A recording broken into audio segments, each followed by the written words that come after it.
La troisième chose qui est importante, c'est la température du fer à souder, qui ne peut pas être n'importe quoi. Environ 300 degrés Celsius ou 600 degrés Fahrenheit est une bonne cible pour de l'étain sans plomb. Vous allez remarquer que la température qui est trop basse ne va pas être assez haute pour faire fondre l'étain, mais si la température est trop haute, on va brûler et oxyder le bout du fer qui va l'endommager et rendre la soudure plus difficile plus tard. Avec ce fer ici, je vais l'allumer avec l'interrupteur sur le côté. Ensuite, je vais peser le bouton Enter pour changer la température. Et avec le numéro clignotant, je peux changer avec le Up.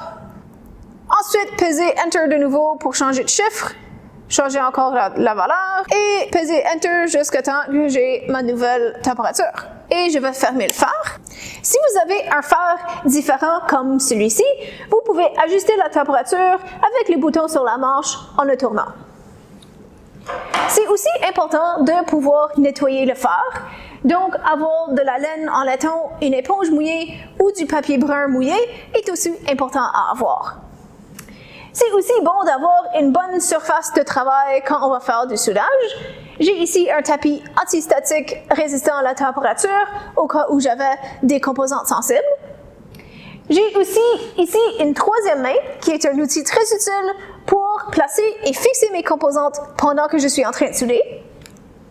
Et finalement, une pince à dénuder et une pince coupante est très utile pour dénuder et couper des fils.